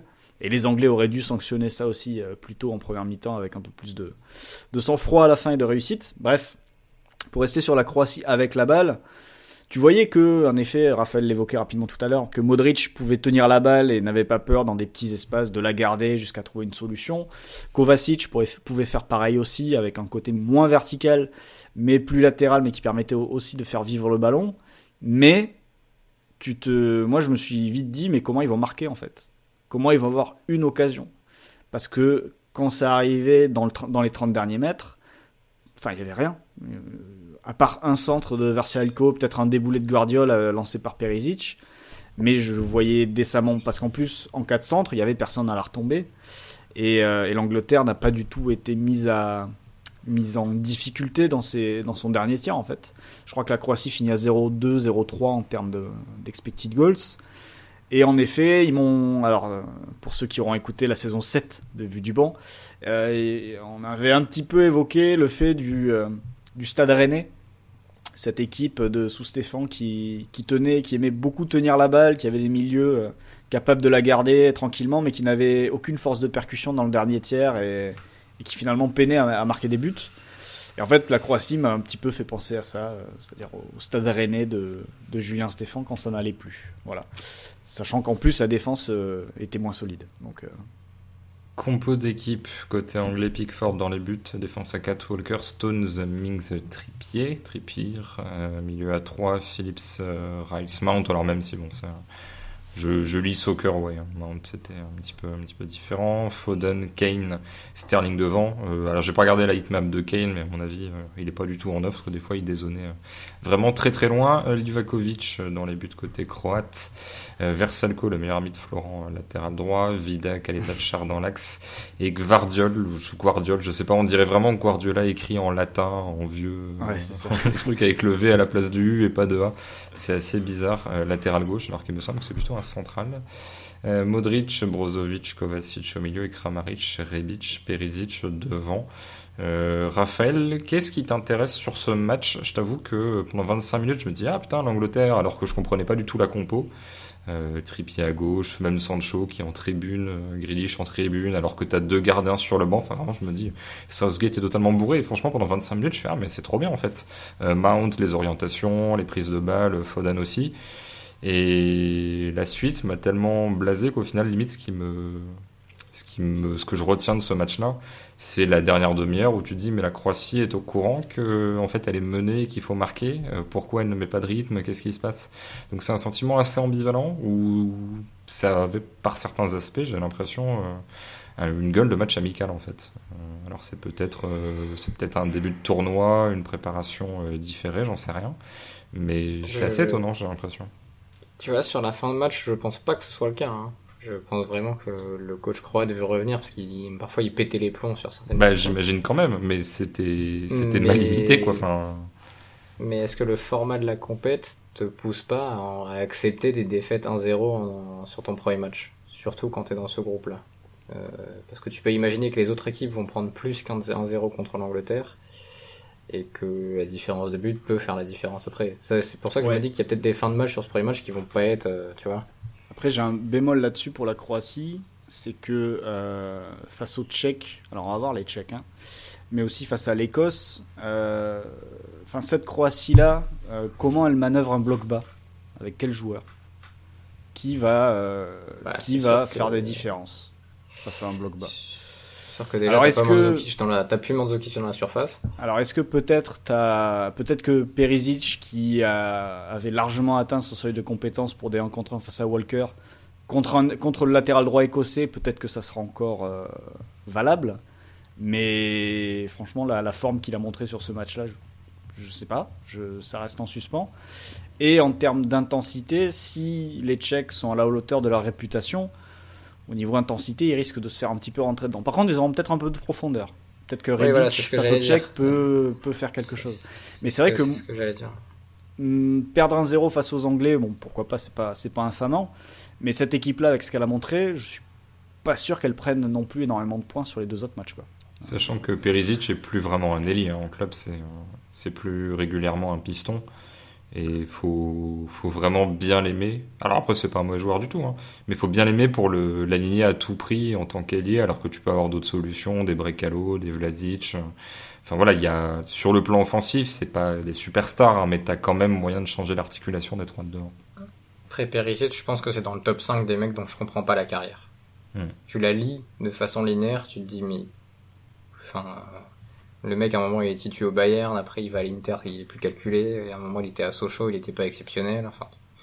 Au final, il est titulaire et important dans une équipe de Croatie qui va en finale de Coupe du Monde.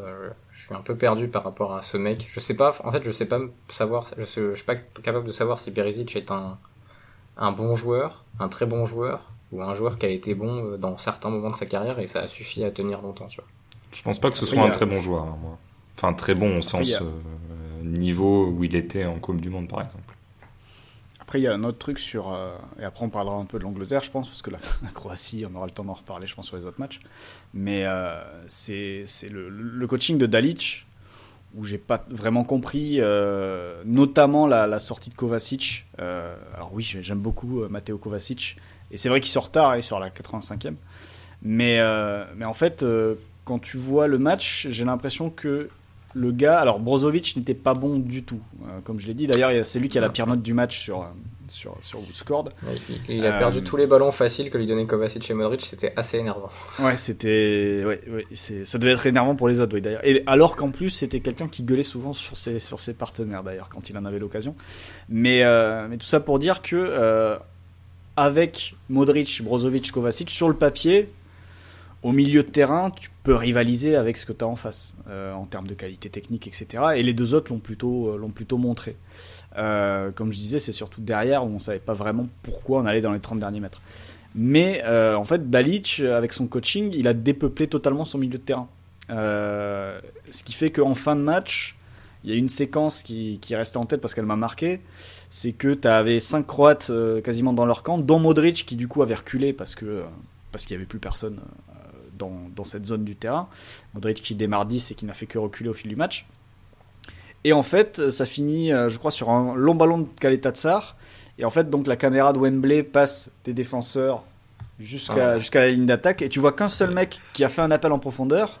Et tu vois 4 ou 5 gars qui étaient alignés entre les lignes anglaises, mais qui font pas l'appel. Alors que, bon, au pire, t'envoies un long ballon, mais n'envoie pas qu'un seul gars, envoie les 5. D'ailleurs, le gars en question gagne le duel de la tête, ça finit dans la surface. Et là, il en aurait peut-être eu un pour mettre le pied et tenter quelque chose. Mais voilà, il y avait, la fin de match, comme tu disais, Christophe, tu savais peut-être pas comment, peut-être qu'il n'était pas au courant du score, comme tu disais, mais surtout, en fait, tu voyais absolument pas comment ils pouvaient revenir. Et en face, les Anglais, on parlera du mieux après de leur début de match, mais c'est vrai qu'à partir du moment où ils ont marqué le but, je pense aussi qu'ils ont très bien senti qu'en face, ça allait pas proposer grand-chose. Ils se sont tranquillement éteints, ils ont géré la fin de match. On fait rentrer Rashford pour avoir un peu de vitesse au cas où il y ait une transition à jouer. D'ailleurs, il a été lancé 1 ou 2 fois dans la profondeur, mais la connexion s'est pas faite.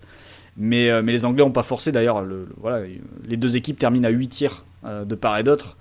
Et les 8 tirs, autant les Croates, ça colle à leur prestation, autant les Anglais se sont dit bon bah on va contrôler la fin et puis ça va se passer tranquillement, quoi. Raphaël, pour être cohérent, tout à l'heure, tu as mentionné Luka Modric dans le débrief, je ne sais plus quel match, du premier, je crois. Donc, pour évacuer le cas croate, dis-nous quand même quelques mots de Luka Modric avant qu'on se concentre sur l'Angleterre. Non, mais écoute, Luka Modric, il a toujours été excellent lors des Euros depuis 2008. Et là, il fait un premier match dans une équipe morose, je trouve encore impressionnant. Et c'est ça qui est aussi intéressant avec le football de sélection et ces Euros-là, c'est les performances individuelles et voir quels joueurs vont être capables d'emmener leurs équipes peut-être plus loin qu'elles ne devraient aller. Et un Modric dans cette forme-là, avec cette sérénité-là et cette justesse technique, je pense que ça peut suffire à battre l'Écosse ou la République tchèque ou les deux. Parce qu'il a été tellement bon dans un match où... Alors la Croatie au départ a été pressée, a eu du mal à sortir, et il était bon dans ce domaine-là. Ensuite elle a eu plus le ballon, il a été bon dans ce domaine-là, mais il y avait peu de solutions. Franchement c'est... d'un mec qu'on pensait un petit peu un moment en difficulté physiquement vers 2017-2018, juste avant qu'il fasse une belle campagne de Ligue des Champions, qu'il amène à son Ballon d'Or et la grosse Coupe du Monde jusqu'en finale.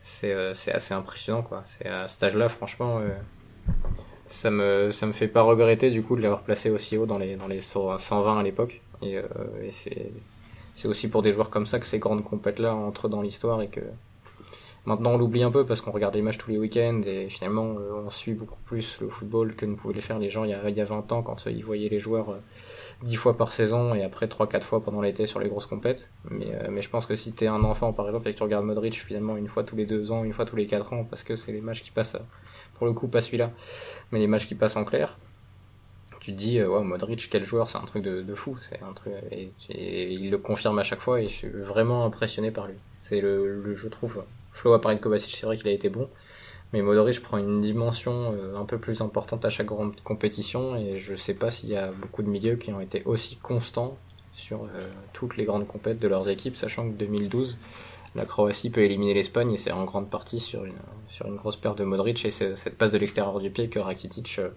croque de la tête. Donc vraiment c'est... Vas-y Flo. Non, j'allais juste ajouter Modric qui se révèle en 2008 à l'Euro, je crois. Oui, c'est ça, son premier. Quand la Croatie est sortie par la Turquie, je crois. Avec le but de Semih turc en fin de match, non? Et Rakitic qui rate quelque chose aussi, il me semble. Mais de toute façon, ça vous pouvez aller l'écouter sur Copa Arena avec les sagas Euro. Oui, c'est ça, la longue passe de Rakitic, qui est une sorte de Ginola, qui donne hors-jeu alors que tu peux garder le ballon, le match est terminé et but sur le coup franc et donc égalisation à la 122e et défaite au tir au but avec Rakitic qui rate le sien, il me semble. Pour dire un dernier truc, Christophe a noté que mon ami Brekalo un des noms préférés dans le foot, pour ma part, est entré. Et je suis toujours content quand Brekalo rentre. Je suis incapable de parler du joueur, mais je sais pas pourquoi, j'aime bien quand il entre en jeu.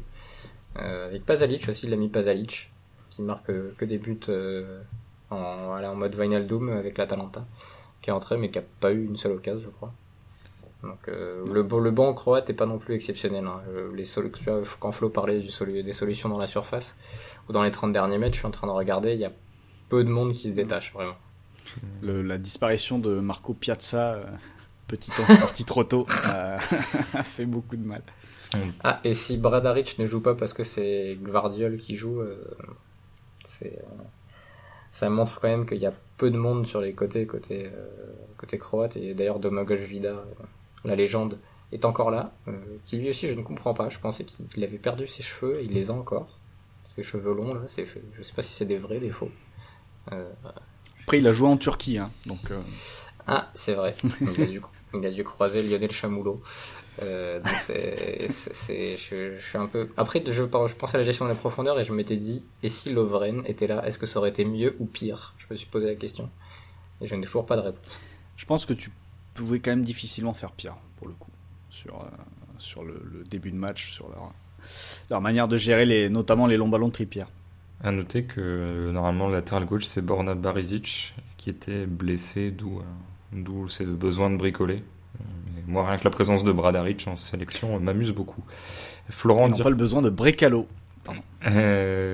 Parler un petit peu de l'Angleterre parce que voilà, entre les moments où ça se passe vraiment bien et les moments où c'est difficile de comprendre exactement. Alors c'est pas des trucs scandaleux, hein, mais parfois tu te dis Kane qui se retrouve, enfin je sais pas, des fois il était à moitié milieu gauche, ou tu disais le mec joue comme Di Stefano ou Cruyff qui était un petit peu partout sur le terrain, sauf que du coup ça l'éloignait un petit peu de la zone de vérité.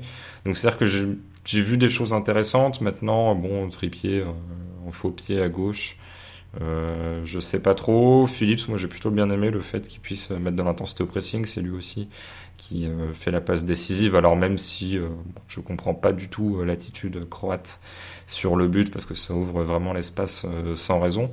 Là les milieux là-dessus, Kovacic et Brozovic sont un petit peu à la rue. Mais voilà, où est-ce que tu places le curseur sur l'Angleterre, son animation et les évolutions possibles? Parce que avec le banc qu'il y a, tu peux faire pas mal de choses différentes et je pense autant un Foden à Mount vont plus bouger, autant je pense que tu peux changer pas mal de choses autour si jamais tu veux faire un peu évoluer les choses. Ouais, c'est pour ça que les matchs suivants des Anglais vont être intéressants, parce que là, bon, ils ont fait un petit peu. Alors, l'écart est moins grand au score, mais ils ont fait leur petite rentrée dans le tournoi tranquille. Ils prennent leurs 3 premiers points, comme les Belges l'ont fait la veille face à la Russie, avec un match où on gère tranquillement face à une équipe qui nous est inférieure et on va chercher la victoire.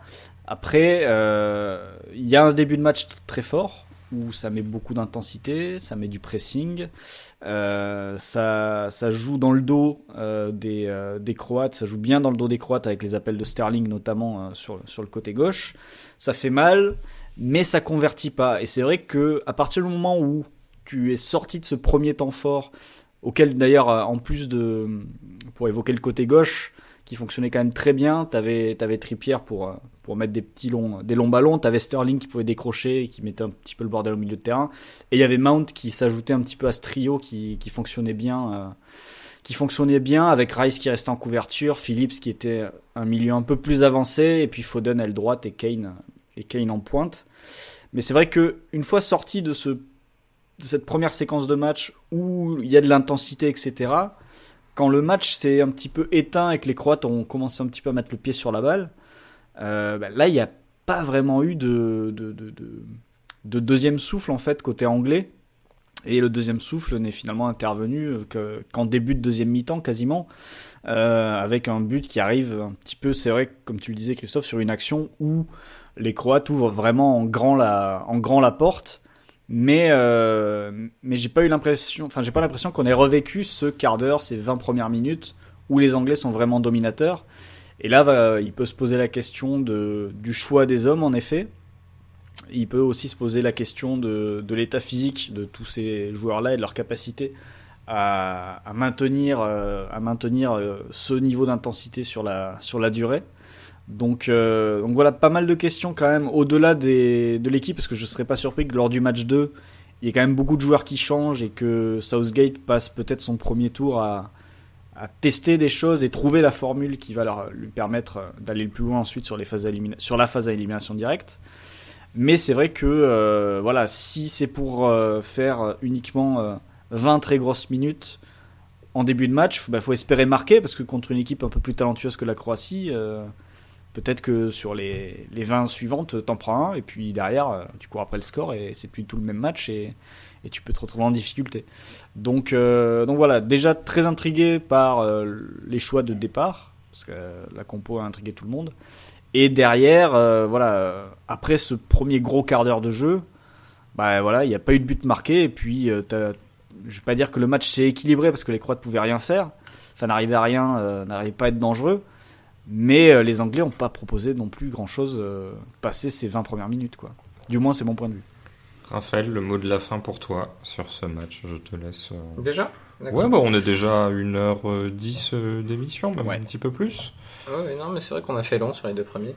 Non, mais à suivre vraiment les combinaisons des Anglais sur les coups de pied arrêtés et les touches. Et les touches, ça m'a vraiment intéressé parce que, petite anecdote perso, petite tranche de vie. Donc j'ai récupéré une nouvelle génération au Restart, et les touches, quand les petits découvrent le foot à 11, c'est des moments très difficiles à passer sur le bord du terrain.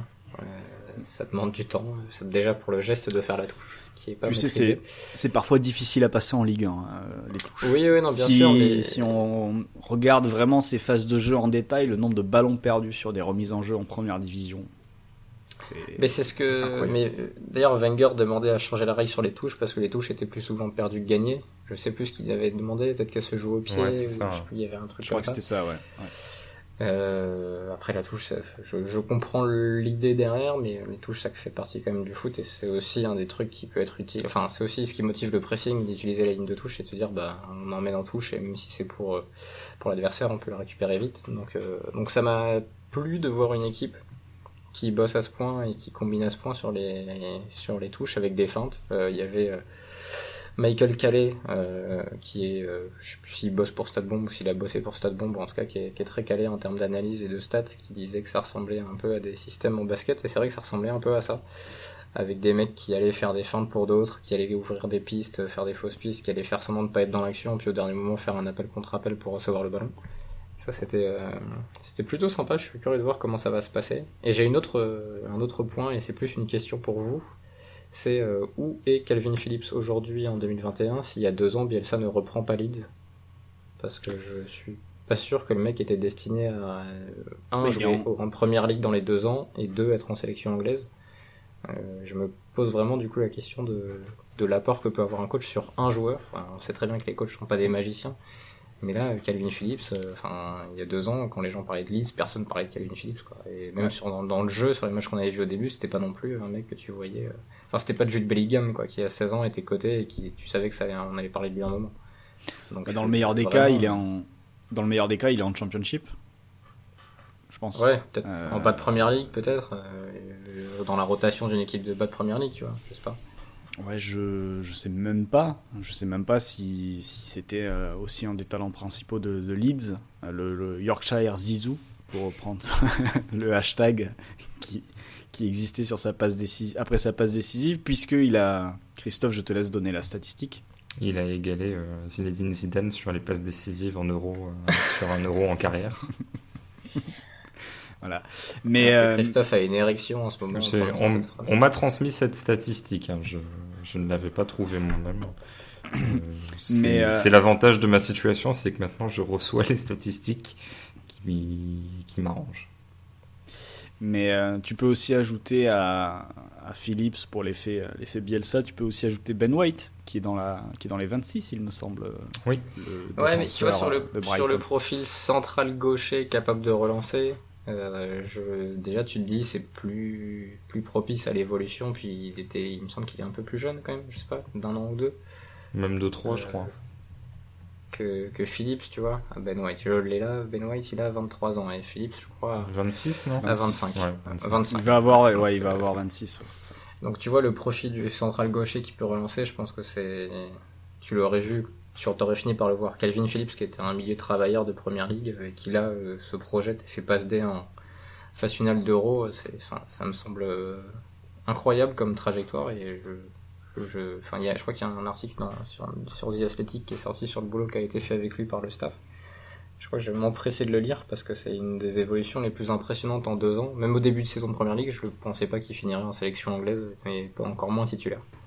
Ça marche. Et pour ajouter juste quelque chose là-dessus, c'est moi sur le match, autant sur la phase défensive, je comprends ce que tu disais Christophe sur le fait que ce soit quelqu'un qui puisse sortir au pressing, mais sur la phase offensive en fait, j'avais quelques doutes sur la position qu'il tenait, finalement très avancé sur le terrain, alors qu'à Leeds il était plus dans la position qu'a tenu Declan Rice sur le match, sur les phases avec ballon.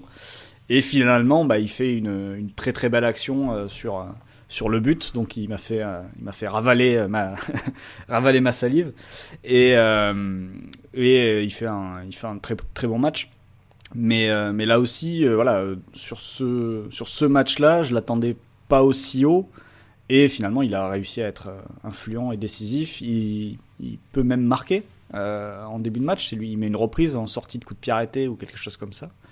Donc très très bon match de sa part à un poste où je m'attendais pas qu'il réussisse en tout cas à vraiment se montrer et surtout à être décisif. Et j'exclus pas qu'il puisse être aligné face à une équipe qui voudrait tenir le ballon, genre si admettons t'as un Angleterre-Italie, qui puisse être à nouveau milieu reculé comme il l'est en club. Quand il y a la possibilité et qu'il soit ce lanceur parce qu'il a vraiment un très bon gelon. Donc peut-être qu'il y avait ce côté-là. Bon, là, on a peut-être besoin d'aller embêter Brozovic et peut-être que sa capacité de percussion aussi peut être intéressante. Donc du coup, on va globalement le fixer assez haut. Et peut-être qu'il y a des adversaires où tu te diras... En fait, pour moi, la vraie question, c'est ça. C'est est-ce que Southgate a une vraie vision tactique ou est-ce qu'il pioche un petit peu, il est un peu au hasard, c'est-à-dire que... Je sais pas s'il est en train de perfectionner des trucs pour vraiment avoir un système ultra huilé ou s'il lance les dés en espérant tomber juste, quoi. Et là-dessus, je sais pas du tout parce qu'en plus, on n'a pas un énorme historique avec lui. Je pense qu'il y a moyen de faire beaucoup de choses, ne serait-ce que quand t'as Foden Mount. Rien que ça, ce sont des joueurs qui sont quand même capables d'interpréter pas mal de postes et d'occuper pas mal de zones de manière très intéressante, de combiner peu importe qui tu leur mets autour. Voilà, la vraie question, c'est est-ce que c'est un coach qui a le niveau tactique pour vraiment utiliser au mieux tous les talents parce qu'il a des joueurs qui sont capables de faire beaucoup de choses, à part dans l'entrejeu peut-être, où Rice, Phillips et Bellingham c'est bien, mais c'est quasiment les 3, 6, 8 qu'il a dans l'effectif, donc t'as pas non plus énormément de rotation là-dessus, quoi. T'as Henderson, mais qui va revenir de blessure pendant la compète, on sait pas quand. Et non, mais c'est vrai que je pense par contre qu'il a le meilleur banc offensif avec la France, peut-être meilleur encore, plus varié. Et c'est vrai que son utilisation va être hyper importante, que Grealish et Sancho par exemple soient même pas sur la feuille de match, c'est incroyable quand tu vois le talent et la créativité des deux. Et Southgate qui pourrait être tout à fait le pion dans The In-Betweeners. Absolument. Sur le plan physique. Absolument. Mais en tout cas, bosser les coups de pied arrêtés sur des tournois comme ça et en sélection, c'est quand même très intéressant parce que ils ont failli là en finale comme ça en 2018. Oui, parce qu'il n'y avait finalement pas énormément de choses autour. Et tu vois, je suis pas ultra fan de Mings. Je suis pas un mauvais joueur, mais voilà, je me lève pas le regarder la nuit.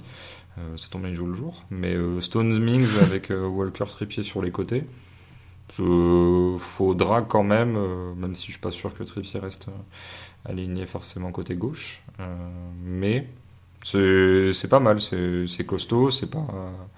Ça peut, honnêtement, j'ai vu des défenses à 4, genre le Portugal il y a 5 ans. Je suis pas sûr que c'était bien meilleur que ça, quoi. Donc à suivre, mais il y a un bon petit potentiel pour, au pire, faire 0-0 et puis marquer en prolongation sur un coup de pied arrêté. Merci, messieurs. 1h23 déjà, ça commence à faire un petit peu long. On va passer à notre dernière séquence, les fameux paris, avec notre partenaire PMU.fr. PMU vous présente la séquence prono.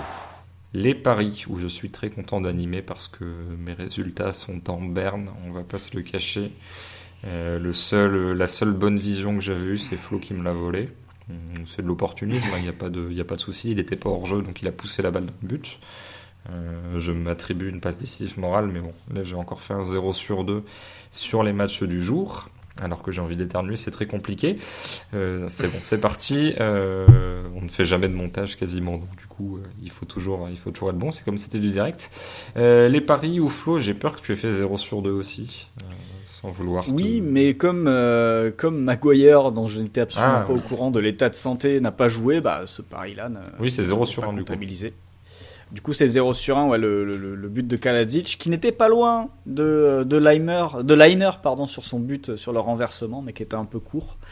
Et qui ensuite, l'autre occasion qu'il a eue, c'était du pied, donc ça n'est pas passé.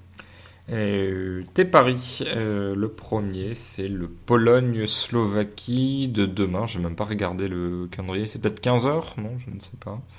C'est 18h. On commence par l'Écosse. Donc on commence par le match de 18h, Pologne-Slovaquie. Pologne. Alors Pologne-Slovaquie en effet. La Slovaquie qui, quand on jette un coup d'œil, en même temps la Finlande aussi était une des équipes les plus faibles a priori sur le plateau au vu de la sélection.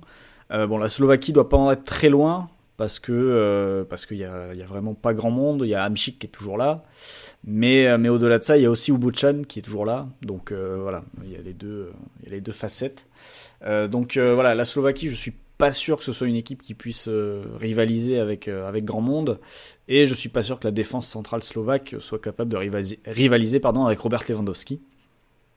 Donc le pari est assez simple, même si je suis pas totalement non plus convaincu par la Pologne. Je suis curieux de voir ce qu'elle va faire avec Paulo Sousa à sa tête, mais je suis pas convaincu qu'elle va faire quelque chose non plus. Donc je vais la regarder avec curiosité, mais pas forcément enthousiasme. Néanmoins, face à la Slovaquie, j'espère au moins que son numéro 9 soit capable de faire basculer le match en sa faveur et lui permettre de s'imposer. Donc le pari est du coup très simple, c'est Robert Lewandowski marquera dans les 90 minutes et la Pologne gagnera le match. Et c'est coté à 2,50. Ton deuxième pari, posté juste au-dessus un message où tu disais que tu faisais la Darius Vaisselle. C'est un pari sur le match entre l'Écosse et la République tchèque. Oui, Écosse-République tchèque, donc le match de 15h. Je vais surfer sur une hype qui a l'air d'exister entre les gens, le cercle très fermé des gens qui font vue du banc et ou qui participent au Treasure Smile avec Maxime Brégant. C'est la hype autour des Tchèques qui en plus sont annoncés vainqueurs de l'Euro par un obscur programme, je crois que c'est Sport. Enfin, c'est pas obscur, c'est Sport Radar, je ne sais plus. Disons que tu as reçu un mail te disant oui, bonjour, que la République tchèque va gagner. On a simulé tout ça et la finale, c'est la République tchèque qui va gagner. Contre le Danemark. Danemark, ouais, c'est ça. C'était ça. Je pense pas qu'ils avaient prévu le premier match du Danemark, mais oui. Et donc, du coup, je vais suivre tous ces gens-là, tous ces signes qui pointent vers une grande performance des Tchèques lors de cet Euro. Et surtout, ça m'a surpris que dans les algorithmes au niveau des cotes, la cote des Tchèques soit plus élevée que la cote des Écossais sur ce match entre l'Écosse et la République tchèque. Donc je vais jouer la victoire tchèque, en effet, cotée à 3. Je crois de tête que la victoire de l'Écosse était à 2,30. Donc déjà, rien que ça, je trouvais ça assez surprenant. Donc voilà, la victoire des Tchèques face à l'Écosse, cotée à 3. Je vais y aller parce que... C'est peut-être Flo parce que le match se déroule en Écosse, que la cote est comme ça. Possible en effet, mais je suis pas sûr que ça joue beaucoup et que les Tchèques soient perturbés par l'environnement. Donc voilà, victoire des Tchèques face à l'Écosse pour préserver cette hype et suivre de près ce qu'ils vont faire pendant cet Euro. On va terminer avec Raphaël, très triste de défaite de Tsitsipas en finale de Roland, son demi-compatriote. Toi aussi, tu as un pari sur Écosse-République tchèque et c'est un happy bet. Oui, c'est un happy bet. J'avais oublié cette défaite de Tsitsipas, mais Djokovic a fait sa Djokovic, hein. C'est la inverted Gasquet, où il perd les 2 premiers sets, il gagne les 3 suivants. En plus, de manière aisée et facile. Mais oui, alors mon premier pari, pour revenir sur la partie foot, mon premier pari, je vais le retrouver, donc le happy bet sur Écosse-République tchèque. Alors, il va rejoindre Flo dans le sens où je vois la République tchèque marquer un but, je ne sais pas si elle va gagner. C'est le pari Patrick Schick ou Thomas Souček buteur à 2,35. Cote qui est pas incroyable, hein. Vous avez envoyé du rêve lors des jours précédents avec des cotes à 4, à 5, à 6, à 10, parfois à 11 même, je crois, le but de Maguire. Ça n'a pas marché. Mais là, 2,35 pour un des deux. Je pense que s'il y a but de République tchèque, je vois pas comment ça pourrait être quelqu'un d'autre que ces deux-là, qui sont forts dans la surface. Et on le sait, parce que Christophe, à chaque fois qu'il y a un but de Soucek, apparaît sur la conversation pour dire que ça y est, son favori, avec une très mauvaise, maladroite, idiote défense de son partenaire qui avait insulté Glenn Kamara. Je sais pas si t'as suivi un peu ça, Christophe, mais c'était pas très judicieux, quoi. Enfin bref, ce serait curieux de voir s'il y a des deux skips se qualifient, s'il y a moyen d'avoir un République tchèque-Finlande lors de cet Euro. Parce que je serais curieux de voir comment ça se passerait. Mais bref, en tout cas, il arrive à bien marquer des buts, tout ça avec sa grande taille et sa grosse tête, et ses projections. Donc c'est à 2,35, c'est un happy bet, parce qu'il me rendra heureux s'il passe. Sachant que je l'ai fait avec très peu d'espoir, parce que je suis quand même nul dans ce domaine. Et puis ça te va bien, parce que tu es à la fois happy et bête. Ton deuxième pari, c'est sur Espagne-Suède, l'autre match, le match de 21h. Après m'être fait qualifier d'imbécile heureux, je vais essayer de m'en sortir et de justifier ce deuxième pari. C'est le but de notre favori, notre chouchou, notre futur ballon d'or. Latéral gauche, ça aurait été Angelino, mais là c'est Marcos Llorente. D'ailleurs, est-ce que Angelino est sélectionné ou pas du tout? Non. Pourquoi? Parce que Luis Enrique a pris des joueurs au hasard avec un logiciel qui lui a... Non, je ne sais pas pourquoi. Parce que Alba est revenu en grâce déjà, donc ça libère une place. C'est qui numéro 2? C'est Gaïa? C'est Gaïa, absolument. Ok. C'est dommage pour notre ami Angelino qu'on aime beaucoup. Mais en tout cas, Marcos Llorente, pourquoi? Déjà, j'ai été critiqué par Julien Maumont qui a dit but du latéral droit, machin. Alors déjà, la cote du but de Marcos Llorente était 3,40. C'est assez faible pour un mec qui en effet risque de jouer latéral, mais vu que l'Espagne va sans doute envoyer la Suède en bloc bas et essayer de contourner ce bloc, je me dis que ça peut faire un but un peu comme le but de Leiner sur le centre de Sabitzer avec un Marcos Llorente qui apparaît au deuxième poteau. Marcos Llorente est devenu un excellent finisseur, ce qu'il a toujours été mais que ça se voyait pas. Donc je pense que ça peut venir de lui, qui peut débloquer la situation, et j'espère que ça ne fera pas comme Maguire où il va pas du tout être aligné. On n'est pas à l'abri, parce que Luis Enrique est assez cryptique quand même dans ses choix. C'est parfois difficile de comprendre comment il décide et ce qu'il va faire. Mais bon, vu que c'est quand même un des noms les plus cités dans Vue du banc et qu'on était sur le train, sur le wagon Llorente très tôt, continuons à le conduire et espérons qu'il nous emmène au moins vers des gains sur PMU.fr. Absolument. Écoute, c'est parfait. Du coup, le fait qu'on parie sur tous les matchs fait qu'on les a présentés. Donc on va se retrouver demain, même lieu, même heure. Je pense que ça sortira sur les plateformes vers 2h, 2h30. Heure de Paris, heure de Malakoff, heure de toute la France. Est-ce que tu as quelque chose à rajouter, Florent? Est-ce qu'on se quitte? Non. On se quitte là-dessus? Oui, absolument. À demain. C'est très bien. Rendez-vous demain. Bonne journée, bonne soirée à tout le monde. Et puis continuez à profiter de cette roue en notre compagnie. À bientôt, salut. Ciao. Salut. Et cordialement, évidemment. Vous avez tout compris grâce à ce podcast. C'est le moment de parier sur PMU.fr. PMU, que les meilleurs gagnent.